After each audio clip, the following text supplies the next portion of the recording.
A paz do Senhor, igreja. Amém. Rapidamente, livro de Gênesis, capítulo 26. Enquanto a igreja se localiza, quero aqui louvar a Deus por mais uma vez nascer no coração do Senhor o desejo de colocar aqui à frente do trabalho e assim falar da sua santa palavra. 26. Como também louvo a Deus pela vida do nosso ministério, nosso pastor presidente, Noel, nossa pastora Eva, também nossos pastores que são de herança aqui, né? Nosso pastor Clécio, missionária Calui, e todos os membros aqui, comissão, diáconos, diaconisas, e aqui me receberam, e receberam meu nome para a indicação desta pregação. Amém? Livro de Gênesis, capítulo 26. E assim diz a palavra de Deus. E havia fome na terra, além da primeira fome, que nos dias de Abraão. Por isso pôs Isaque a Abimeleque, rei dos filisteus em Gerar. E apareceu-lhe o Senhor e disse: Não desças ao Egito, habita na terra que eu te disser. Peregrina nesta terra, e serei contigo e te abençoarei, porque a ti e a tua semente darei todas estas terras e confirmarei o juramento que tenho jurado a Abraão teu pai. E multiplicarei a tua semente como as estrelas dos céus, e darei à tua semente todas estas terras. E em tua semente serão benditas todas as nações da terra. Porquanto Abraão obedeceu a minha voz e guardou o meu mandado, os meus preceitos, os meus estatutos e as minhas leis. Assim habitou Isaque em Gerar. E perguntando-lhe os varões daquele lugar acerca de sua mulher, disse: É minha irmã. Porque temia dizer: É minha mulher. Para que porventura, dizia ele, não me matem os varões daquele lugar por amor de Rebeca, porque era formosa à vista. E aconteceu que, como ele esteve ali muito tempo, Abimeleque, rei dos filisteus, olhou por uma janela e viu, e eis que Isaque estava brincando com Rebeca, sua mulher. Então chamou Abimeleque a Isaque e disse: Eis que na verdade é tua mulher. Como pois disseste: É minha irmã? E disse-lhe Isaque: Porque eu dizia, para que eu porventura não morra por causa dela. E disse a Abimeleque: Que é isto que nos fizeste? Facilmente se teria deitado alguém deste povo com a tua mulher, e tu terias trazido sobre nós o delito. E mandou Abimeleque a todo o povo, dizendo: Qualquer que tocar neste varão ou em sua mulher, certamente morrerá. E semeou Isaque naquela mesma terra, e colheu naquele mesmo ano 100 medidas, porque o Senhor o abençoava. E engrandeceu-se o varão, e ia se engrandecendo, até que se tornou muito grande. Tinha possessão de ovelhas e possessão de vacas, e muita gente de serviço, de maneira que os filisteus o invejavam. E todos os povos que os servos de seu pai, todos os poços que os servos de seu pai tinham cavado nos dias de Abraão, seu pai, os filisteus eles entulharam e encheram de terra. Disse também Abimeleque a Isaque: Aparta-te de nós, porque muito mais poderoso te tens feito do que nós.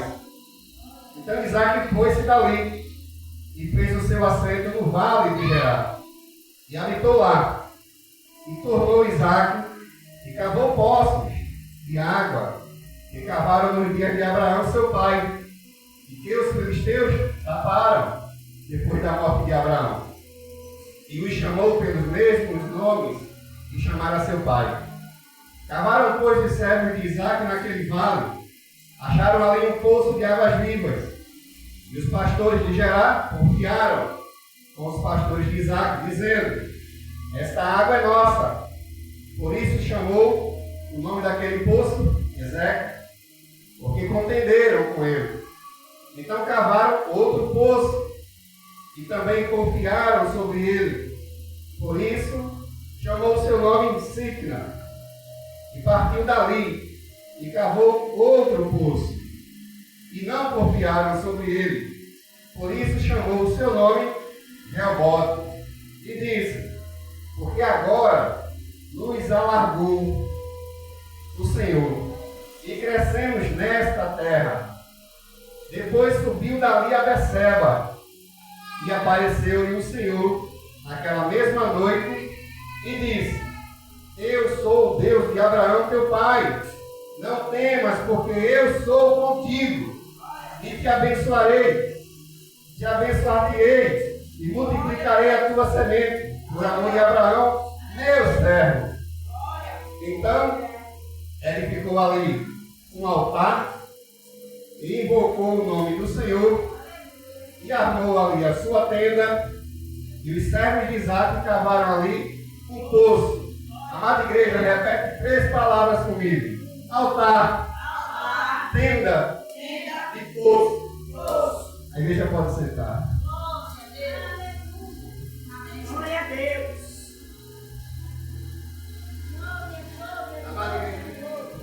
Amada igreja de Cristo, estamos diante de um texto que é uma narrativa histórica de um período bem específico e peculiar da vida de Isaac, seu nosso segundo patriarca, filho de Abraão.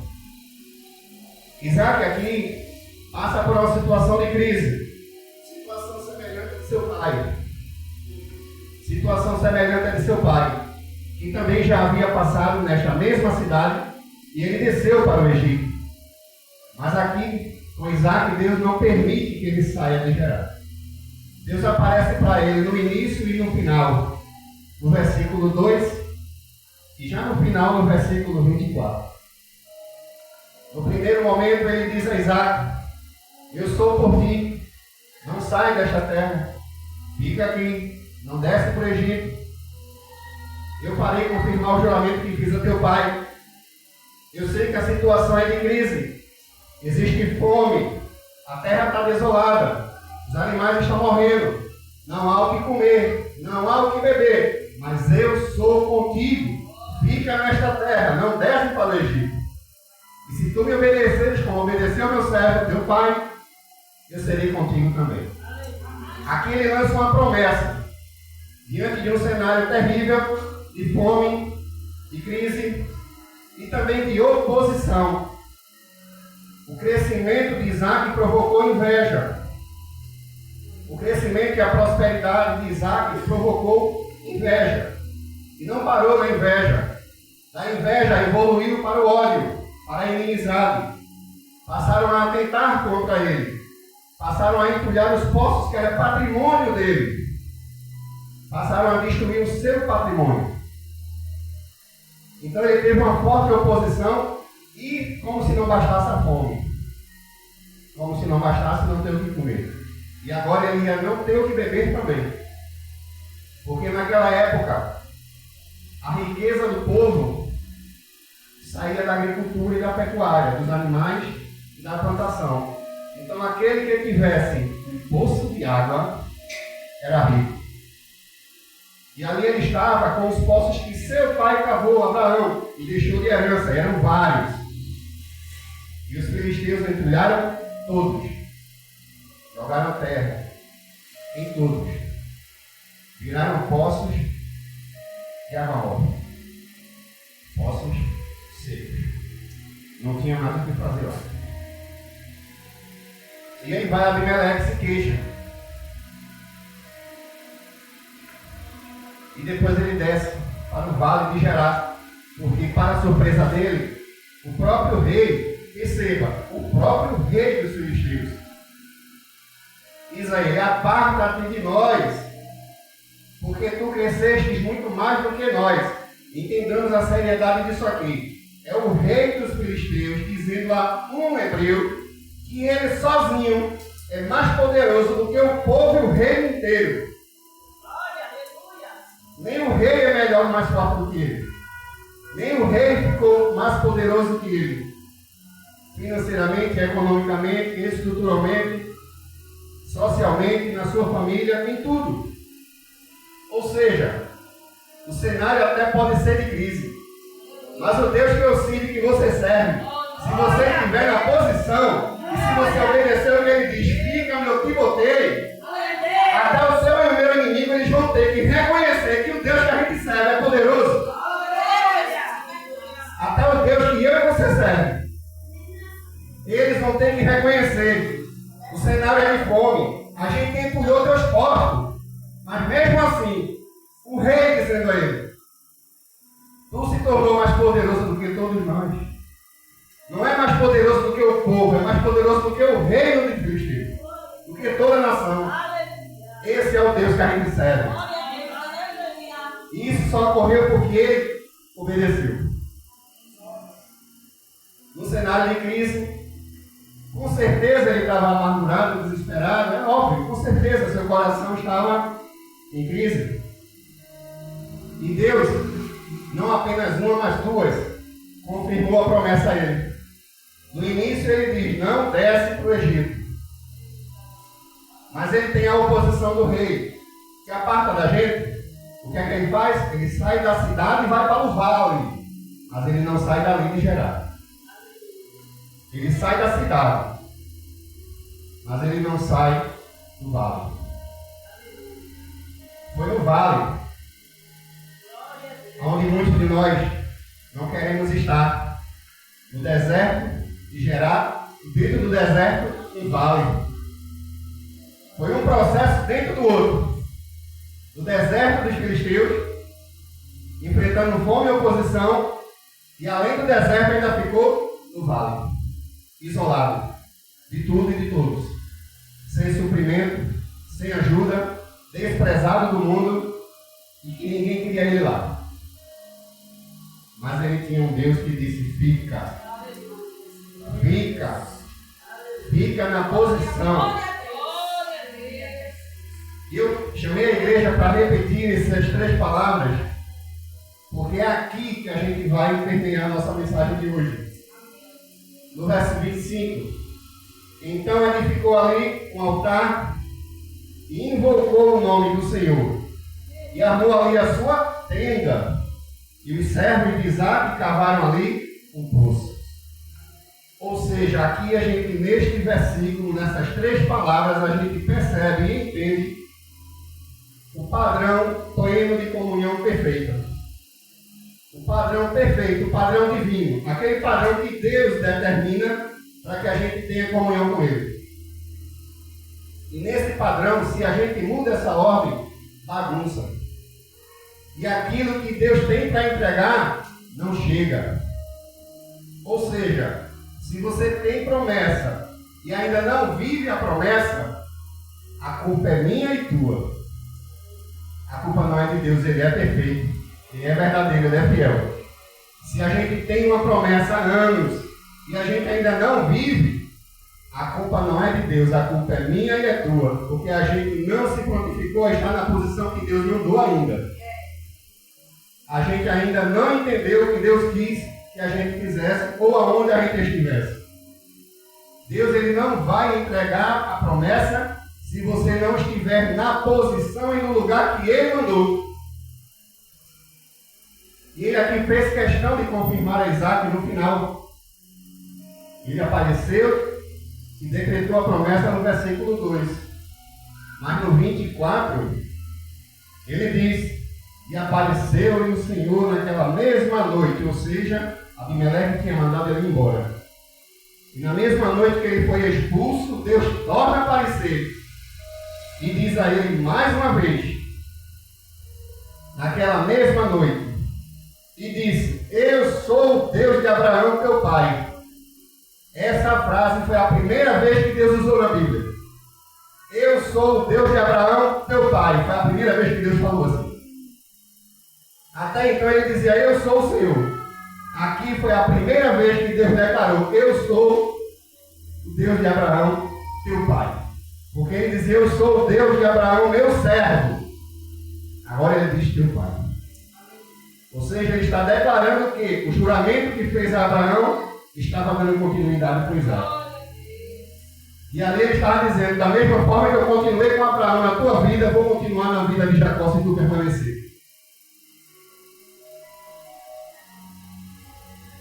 Então veja a importância que Deus dá a ser fiel nas promessas dele. Deus quer entregar a promessa. Ele apareceu 2 vezes para que ele não se desviasse do caminho e não recebesse a promessa. Deus apareceu na noite que ele foi expulso da cidade. E mais uma vez disse, te lembra, sou eu. Eu, o Deus de Abraão, teu pai. Não temos. Porque eu sou contigo. E abençoar-te-ei e multiplicarei a tua semente por amor de Abraão, meu servo. No final ele diz, meu servo, mas agora é Abraão, teu pai. Existe agora uma descendência, uma linha determinada. E essa foi a primeira vez que Deus declarou isso dessa maneira. Então o cenário dele não era fácil. Tinha 2 esposas, tinha filhos, ainda jovens. Estava sendo expulso de uma cidade, passava fome. A sua prosperidade trouxe inveja e inimizade, ao ponto de que lhe atacaram e entulharam seus poços, ou seja, destruíram o seu patrimônio. E sem os poços, como é que ele ia plantar? Como ele ia cuidar dos seus animais? E sem os animais morrendo, como ele ia cuidar da sua família, dos seus servos, do seu povo? Então eles foram no coração do problema, na água. Naquela época a água valia mais do que hoje. E é nesse ponto que a gente entende que a reação de Isaac, a reação dele, quando a gente recebe uma promessa de Deus, normalmente a gente sai contando. A gente sai falando para os amigos, para os vizinhos, para os parentes, que Deus falou comigo, Deus foi uma promessa, Deus declarou, Deus decretou, Deus usou uma irmã, Deus usou aquele vaso. Crente bicudo que não sabe guardar a promessa de Deus no coração. Sai falando. E o que ele nos ensina aqui? Ele não sai falando. Ao receber a promessa, pela segunda vez, aqui foi uma confirmação, já se tornou um decreto. Fica que eu sou contigo. Não era mais promessa, se tornou decreto. Fica que eu sou contigo. Eu estou declarando, eu estou decretando, eu sou contigo. Fica. Não temas. O que era promessa virou decreto. E neste momento, com o decreto em mãos, ele poderia correr para começar a abrir poço. Ele poderia pular a etapa. Ele poderia partir para o poço. Para que altar? Deus já falou comigo? Deus já falou comigo? Para que altar? Para que eu vou orar? Para que eu vou jejuar? Para que eu vou buscar a Deus se Ele já decretou? Agora eu não vou fazer mais isso. Não precisa mais de comunhão. Já está decretada. A comunhão não precisa mais. Eu posso correr, abrir os poços e tornar a ter a minha água e prosperar, porque Deus já decretou. Mas não é isso que Ele faz. Antes de receber a bênção, antes do culto de ação e graça, Aleluia! Ele vai se derramar nos pés de Deus. Glória a Deus! Tu és grande, Senhor. Ao receber o decreto, ele diz o seguinte: então edificou ali um altar. Povo santo de Deus, vós sois sacrifício vivo. O altar que Deus quer de mim e de você não é pedra, é um altar de honra no teu coração. É um altar de agradecimento, de quebrantamento, de choro. É quando tu recebeu o decreto, não é para sair contando, nem para sair fazendo festa. É para te derramar nos pés dele e dizer: Senhor, eu não mereço, mas obrigada. Glória a Deus! Eu sou emprestado, pecador, miserável, mas obrigado, Senhor, pela misericórdia, pela graça. Dai para mim teu servo, que nem mereço. Ele podia sair feliz da vida, juntar os servos e começar a abrir poços, para tornar a ter água e tornar a ficar rico, tornar a crescer. Mas ele não fez isso. Ele ouviu o decreto e buscou a Deus no secreto. Ele buscou a Deus no secreto. Ou seja, Isaac ele enfrenta um tempo de fome e de conflito. Mas aqui ele nos mostra a raiz da comunhão plena. Em Gênesis 2:8, a Bíblia diz: e plantou o Senhor Deus no jardim do Éden, do lado do Oriente, e pôs ali o homem que tinha formado. A raiz da comunhão é o Éden. Primeiro lugar de plena adoração de Deus com o homem. Primeiro lugar, perfeito, de adoração perfeita. Diz a Bíblia em 3:8 de Gênesis: e ouviram a voz do Senhor Deus que passeava pelo jardim. Não era o anjo, era Deus que descia. Não era anjo, não tinha intermediário. Era adoração plena e perfeita, o dono, o Criador e a criatura. Na viração do dia, Deus vinha. Deus fazia questão de vir. E aqui já tem duas coisas. A ornamentação da comunhão perfeita no jardim do Éden e a quebra dessa comunhão por parte do homem. As duas coisas já acontecem aqui. Gênesis 2:8 e 3:8. Mesmo assim, a graça de Deus não deixou de superabundar em nossas vidas. Aqui a gente percebe que a plenitude cristã, da vida prática, do nosso dia a dia, exige uma coisa chamada equilíbrio. E esse equilíbrio ele começa no altar, começa no secreto. Mas ele não termina no secreto, ele começa. É altar, tenda e pulso. E se a gente mudar essa ordem, a gente vai simplesmente evitar que a bênção de Deus chegue. Não é Deus que não quer dar. Como aqui Deus percebeu que na oposição do rei ele foi expulso, Deus aparece mais uma vez e agora ele confirma decretando: não sai, a bênção está aqui, fica. Eu sou contigo. Só crê, só obedece, só confia. E esse equilíbrio começa no secreto. Mas ele passa pela nossa casa, pela nossa família e chega na igreja. Começa no quarto, expande para a nossa casa e a gente traz para dentro da igreja em comunhão coletiva, em adoração coletiva, em louvor coletivo, em evangelização coletiva, em revestimento espiritual coletivo.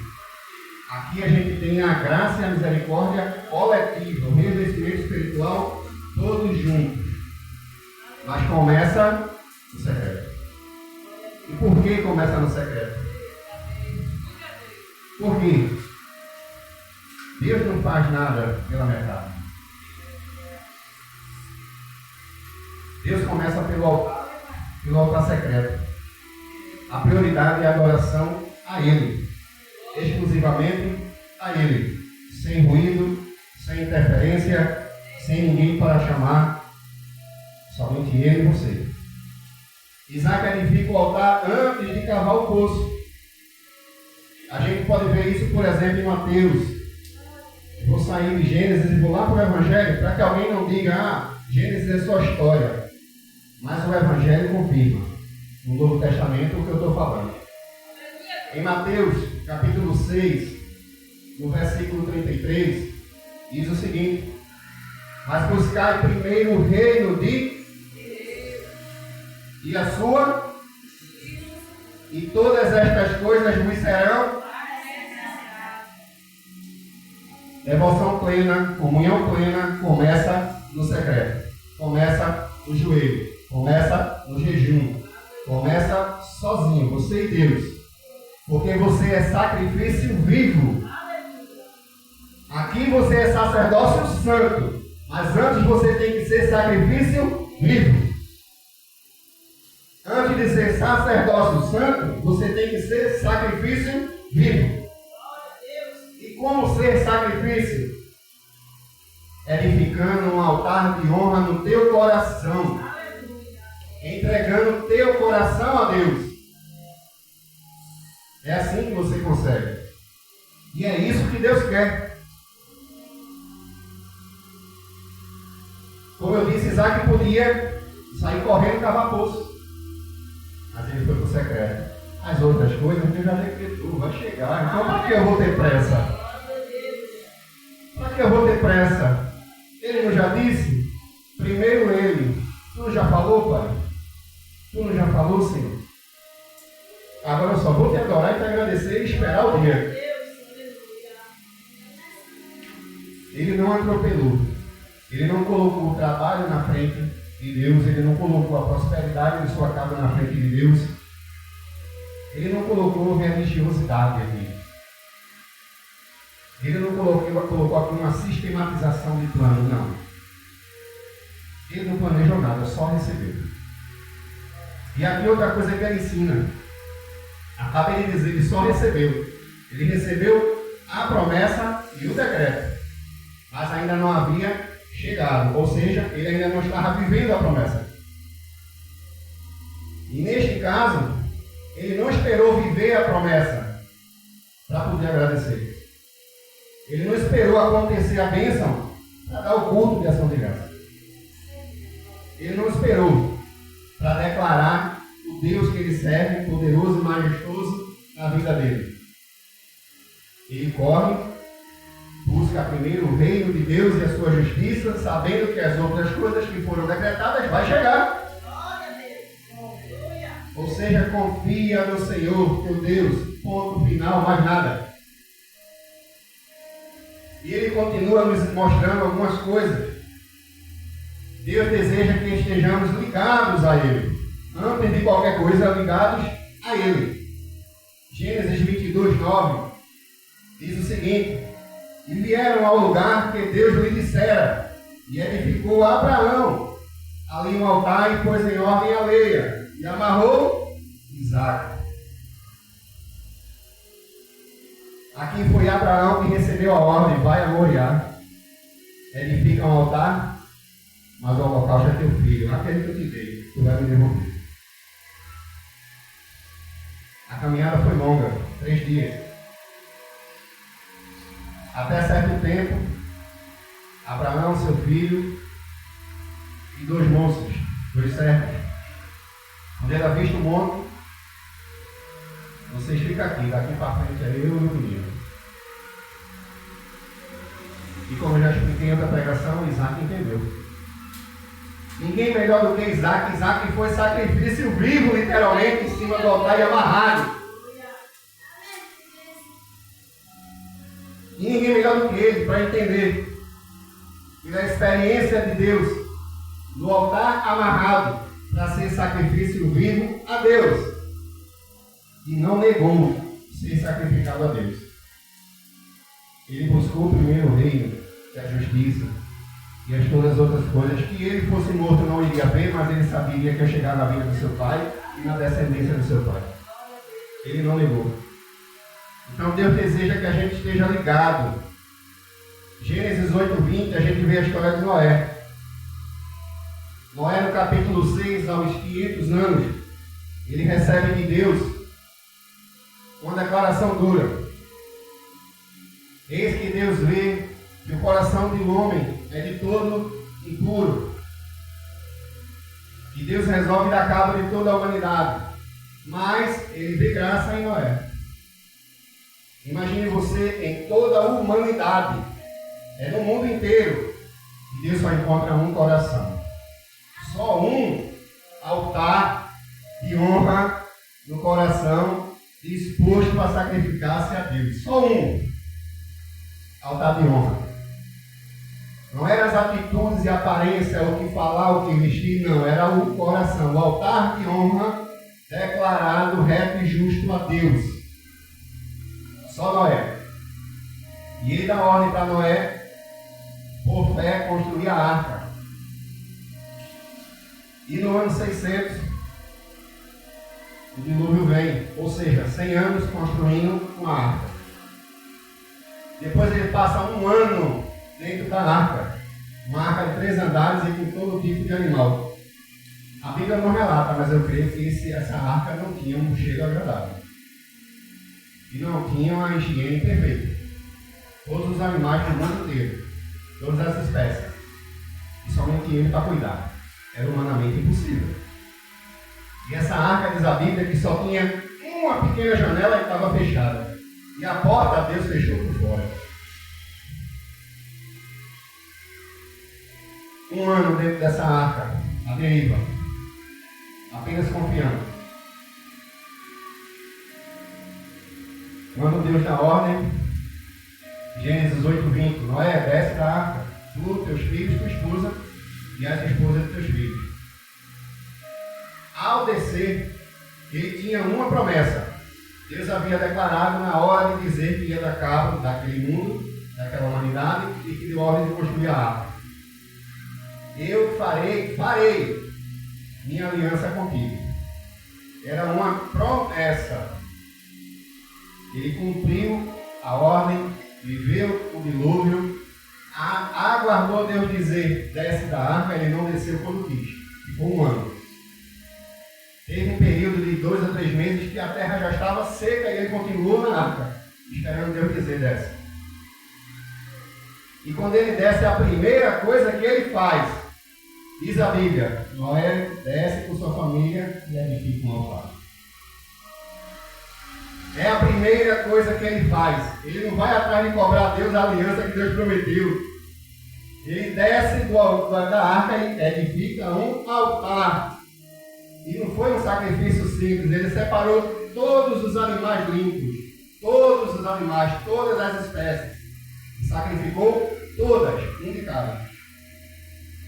E adoração a Deus. Deus não tinha mandado ele fazer isso. Foi devoção.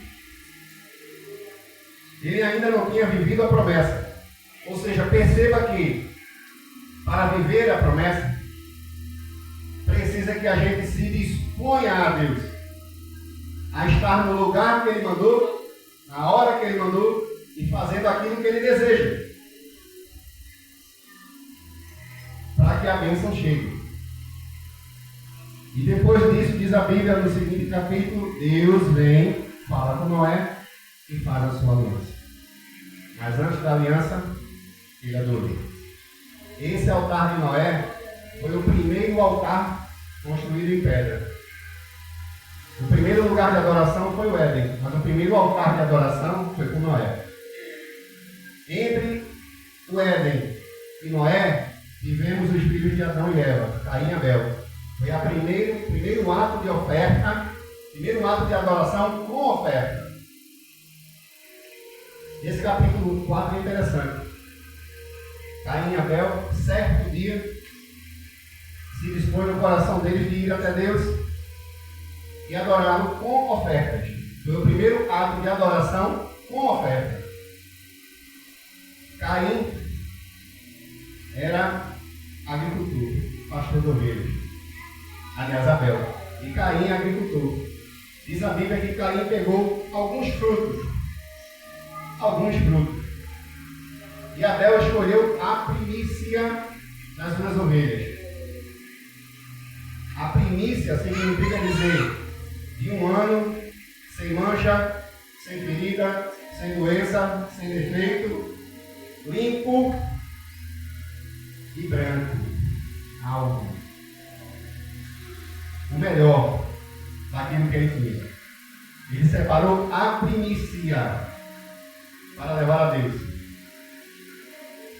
E Caim pegou alguns frutos da terra. E diz a Bíblia que Deus atentou para Abel e sua oferta. E não atentou para Caim e sua oferta. Perceba a ordem. Deus atentou para Abel, o homem, e depois a oferta. Ou seja, primeiro o altar do coração. Depois o que tu está entregando a Deus. Diz a Bíblia bem claro, Deus atentou para Caim e sua oferta. E também para Abel e sua oferta. Deus não atentou para o dízimo. Deus atentou para o altar devocionado no coração. E depois a oferta. Tem uma sequência que eu gosto. Não é que é porque é para Deus que a gente vai fazer de qualquer jeito. Eu não posso trazer, por exemplo, um misticismo para dentro da igreja dizendo é para Deus, Deus vai receber, sabe, do meu coração. Não é assim. Deus não recebe. Deus não recebe. É fato, Deus não recebe. Ou você faz o que está aqui, comunhão plena, simples adoração, de joelhos orando em jejum, teu coração. Não precisa de símbolo para entregar a Deus. Não precisa de objeto batizado para entregar a Deus. Este Deus não recebe. Veja aqui Caim e Abel. Deus atenta para o coração do homem e depois para a oferta. Ou seja, Deus, Ele exige um lugar específico e a intenção específica. Não é de qualquer jeito. Ah, mas foi para Deus, Deus sabe que eu estou fazendo de bom coração. Ele não vai receber. É fato, Deus não vai receber aquilo que não está no padrão dele. Aquilo que não está à altura dele. A única coisa que você vai fazer é buscar maldição para si. Como aconteceu. E Caim matou Abel, depois viveu errando. Ele buscou para si maldição. Deus ainda teve misericórdia. Quando instruiu ele a dizer, se tivesses feito bem, é verdade que eu teria tentado para ti e para a tua oferta. Ali Deus estava dizendo, se arrepende. Para que use de misericórdia, se arrepende. Reconhece, diga, perdoe-se. Eu estou entendendo o meu erro. E ele disse, não. Não é. E ali Deus o sentenciou. Não é qualquer oferta que a gente vai mostrar que Deus recebe. Não é qualquer. E nessa exigência de Deus, de um lugar e de uma intenção, a gente vê em Mateus 6,6. Tu, quando orares, entra no teu aposento ou quarto, e fechando a porta, ora a teu Pai que está em secreto. E teu Pai que vê o que está em oculto, em secreto, te recompensará no secreto. Ou seja, teu altar é teu coração. O altar que você tem que ter com Deus é intimidade e no local específico e com a intenção específica. Não vai ser de qualquer jeito. Existe essa prática. Se a tua vida tem uma promessa e tu ainda vive uma certa desolação, a culpa é tua. E se eu ainda vivo, a culpa é minha. Como foi aqui com Caim e Abel. Salmo 91, o salmista diz, no verso 1, aquele que habita no coração do Altíssimo, à sombra do Onipotente descansará. Mas para que eu, à sombra do Onipotente, descanse, eu preciso antes habitar. Para que eu esteja à sombra do Onipotente, eu preciso antes habitar. Habitar aqui não é morar. É devocional. É o altar no coração. Um altar de honra a Deus acima de tudo e absoluto como Ele é. A gente segue. Agora para a tenda. Perceba que Isaac, ele começou em Deus. Altar.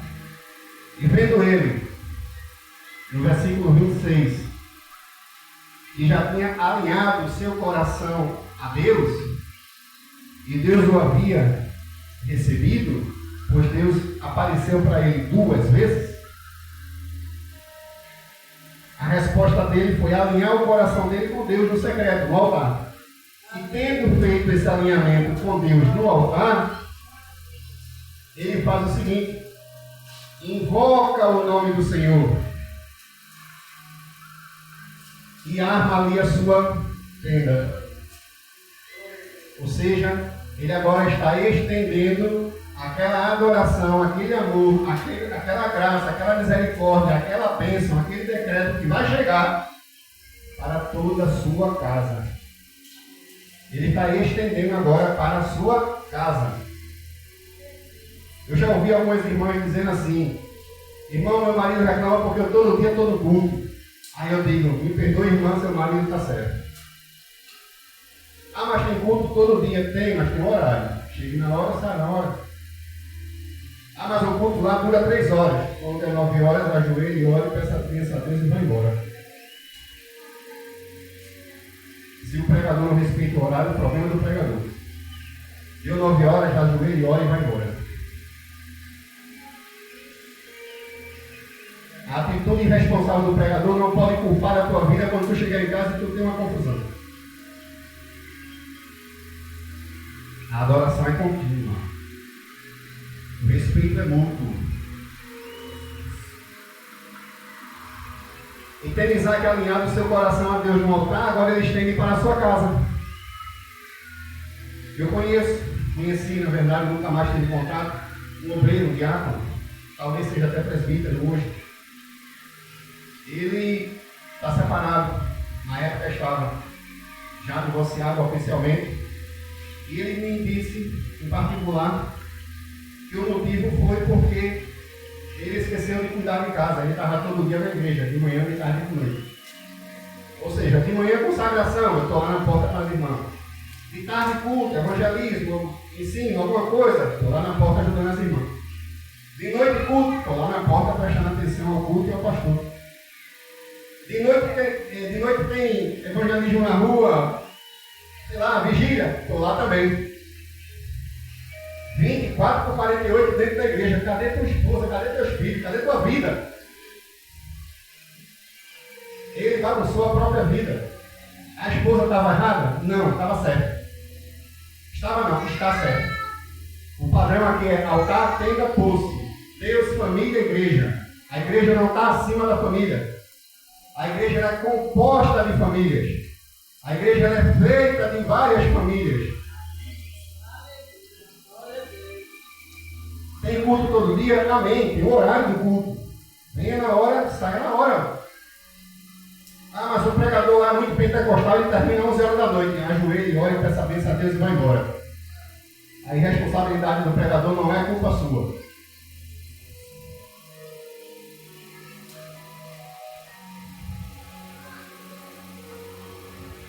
E ele tendo feito esse alinhamento, me lembra agora Josué. Josué 24:15. Quando Deus revela a Josué que o povo ainda estava adorando, ainda tinha deuses guardados, pequenas estátuas, miniaturas. E ele faz um discurso que repreende o povo. E no final ele diz: porém eu e minha casa serviremos ao Senhor, e vocês hoje decidam o que vão fazer da vida de vocês. Se vão servir aos deuses de seus pais ou se vão agora jogar tudo fora e servir ao Deus de Israel. Decidam agora. Porque eu sei que eu e minha casa vamos servir a Deus. Ele, como líder, tomou atitude. E ele sabe que a família é uma construção permanente. Salmo 128:3. A tua mulher será como videira frutífera aos lados da tua casa, e teus filhos como planta de oliveira à roda da tua mesa. Ou seja, através da mulher a gente vê dois tipos de planta: videira frutífera e oliveira. Videira frutífera, ela é fértil, mas ela é fértil em alegria, ela é fonte de alegria. Ela é fonte de alegria na casa. E a oliveira significa que ela é fonte de fertilidade. A casa é abençoada com filhos. Fonte de fertilidade, fonte de crescimento, fonte de herança, fonte de hereditariedade e é fonte de alegria. Ou seja, a nós varões, unindo seus esposos. A gente às vezes quer fazer missão no Iraque e esquece que o primeiro ministério dorme com a gente na cama. Está do lado da gente a noite toda. A gente quer fazer campanha na rua e esquece que o primeiro ministério está dentro da gente durante anos dormindo do lado da gente. E por causa disso, os casamentos cristãos estão sendo acabados, porque eles estão deixando de lado isso aqui, ó, a organização da comunhão. Comunhão com Deus, comunhão em casa. Como é que eu posso ter comunhão em casa se meu marido e minha família não é crente? Cuidando deles, orando por eles, sendo coluna de Deus e luz de Deus dentro de casa para eles. Porque se tu deixar de ser, a coisa desanda. Em Gênesis 2:24, portanto, deixará o varão seu pai e sua mãe e apegar-se-á a sua mulher, e ambos serão uma carne. Aqui eu vou ser cancelado. Aqui meu nome vai ser cancelado.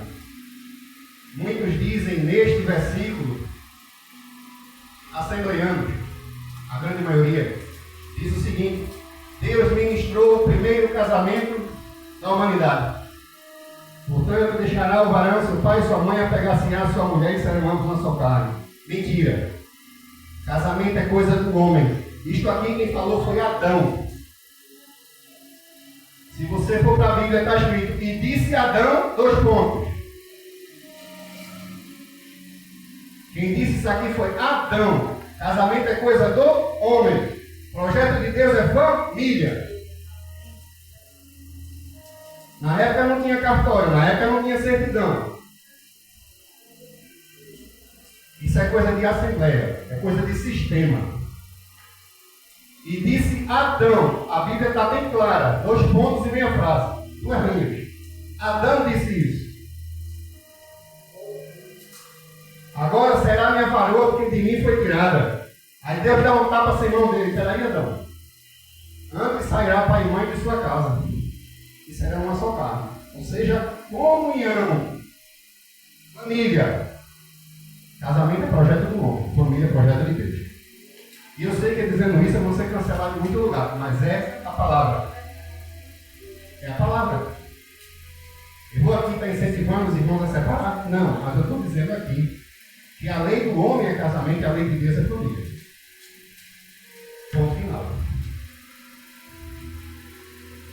E nisso existe uma coisa chamada responsabilidade espiritual no lar. 1 Timóteo 3,5, porque se alguém não sabe governar sua própria casa, como vai cuidar da igreja? Hebreus 11, perceba que eu estou saindo do Antigo Testamento e estou vindo para o Novo, para que ninguém diga que eu estou apenas na lei. Aqui é graça. Aqui é Cristo ensinando. Hebreus 11,7, pela fé Noé preparou a arca para a salvação da sua. Então, se a sua família ainda não é cristã, seja a arca de Noé na casa dele. Seja a arca da sua casa. E por fim o poço. Comunhão na igreja.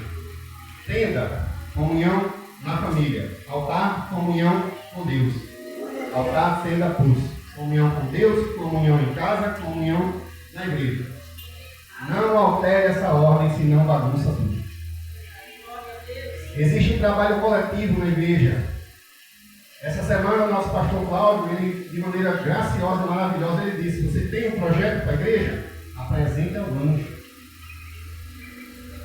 Ele vai apresentar a Deus, Deus vai revelar a ele. Agora me permitam abrir um parêntese aqui. Deus revela o anjo. Mas Deus também usa profeta para falar com o anjo. A boca de profeta desta casa é a pastora Eva. Se alguém acha e alguém entende que a pastora Eva manda nele, está enganado. É respeito. Ele sabe que ela é a profeta de Deus nessa casa. E ela sabe que ele é o anjo de Deus nessa casa. Quando Deus não revela ele, revela ela. A profeta desta casa, pastora Eva, nossa patriarca. E o anjo dessa casa, nosso presidente, pastor Manuel. Eu estou falando isso porque alguma coisa houve já, ou tem, porque nem está na pregação, mas clama no meu coração desde ontem para dizer isso. Desde ontem. Não existe aqui ela manda nele ou ele manda nela. É unidade. A boca de profeta desta casa, nossa patriarca, a pastora Eva. O anjo de Deus nessa casa, nosso pastor presidente. É bom que entendam bem isso. está no meu coração. Não sei o que houve ou o que há, ou o que haverá, mas o anjo já mandou declarar. Glória a Deus. Glória a Deus. E nesse trabalho coletivo, usei eles dois para provar isso. A igreja funciona como um corpo. Eu prego, alguém canta, alguém recebe na porta, alguém é profeta, alguém recebe revelação, alguém leva a unção de Deus no louvor. Somos o corpo, cada um no seu quadrado. Glória a Deus. Não existe nenhuma pessoa com 12 dons. O que mais teve foi Paulo. E mesmo assim não foi todos. Não foi todos. E por isso foi cobrado muito. O propósito de congregar. A nossa coletividade. 1 Coríntios 12, porque assim o corpo, como é um, tem muitos membros, e todos os membros, sendo muitos, são um só. E assim é Cristo. E o propósito é congregar. É uma ordenança para fortalecimento ambos, um do outro. Hebreus 10:25, não deixando a nossa congregação, como é costume de alguns, antes admoestando-nos uns aos outros. Ou seja, quando você perceber que seu irmão está enfraquecendo e achando que pode ser crente em casa, converse com ele. Não permita que ele caia nisso. Efésios 4:6, do qual todo o corpo bem ajustado e ligado pelo auxílio de todas as juntas, todos os dons, todos os membros, todos os líderes, para a edificação de si mesmo. Ou seja, tudo junto edifica a unidade da igreja. Tivemos uma pregação maravilhosa com o nosso pastor Tess, a unidade da igreja. Creio que isso tem umas 3 semanas. Foi maravilhosa a pregação. E a igreja também é fonte de vida. Mas não é Cristo que é a vida? Não é a palavra que é a vida? Como é que a igreja é fonte de vida? João 7,38. Quem crer em mim conduz a Escritura. Nos rios de água viva correrão seu interior. Ou seja, Êxodo 25:8. Eu saí do Evangelho de João e fui para Êxodo. Livro da lei e Evangelho da graça. Livro da lei, Evangelho da graça. Tudo bate. Nem é lei e nem é graça. É Cristo. E me farão santuário e habitarei no meio deles. Deus quer estar no meio de nós. Mas precisa que a gente se coloque nele. Glória a Deus. Precisa que a gente queira se colocar nele. E por fim, um apelo massivo. O equilíbrio dessas forças. O equilíbrio do altar, o equilíbrio da nossa tenda e o equilíbrio do nosso pulso, que somos igreja, fonte de água viva a jorrar. Como foi Cristo conversando com a mulher samaritana, que foi um tema maravilhoso da festividade da nossa comissão. Sejamos fonte de água viva a jorrar. Porque a igreja é representante legal de Deus na terra. A igreja tem que declarar Deus, tem que declarar Cristo, tem que declarar cura, salvação. Mas para que a gente faça isso, precisa que antes tenha comunhão no altar, antes tenha comunhão em casa, para depois estarmos em comunhão na igreja. Não passe por cima dessa ordem.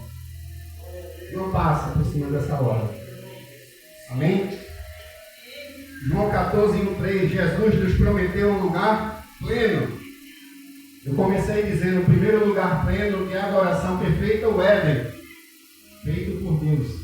E aqui é Cristo dizendo, vou lhes preparar lugar. Jesus nos prometeu um lugar pleno. E para que esse lugar pleno? Adorar. Lá a gente vai descansar das dores, das doenças, da morte, do pecado, mas a gente não vai deixar de ter serviço. Amém? Então aqui um convite à igreja. Se há alguém que precise, faça uma reflexão interna, analise-se. E esse convite restaure um pilar que está em falta na sua vida hoje. Se o seu altar está em ruína, está oculto, está abandonado, está coberto, está cheio de teia. Nunca mais orei, nunca mais jejuei. Até oro, até jejuo, mas não com a mesma força, com a mesma frequência, com a mesma intensidade. Deus está clamando nesta noite: volte, meu filho, que eu estou te esperando. Volte ao altar, que eu estou te esperando. Eu estou na madrugada te aguardando. Eu envio o meu espírito a te acordar. Vem, meu filho, eu estou aqui para te ouvir. É esse o convite que não eu, mas Deus está fazendo a nós por meio do seu Espírito nesta noite, para mim e para cada um de vocês. Amém? Deus abençoe a igreja. Glória a Deus.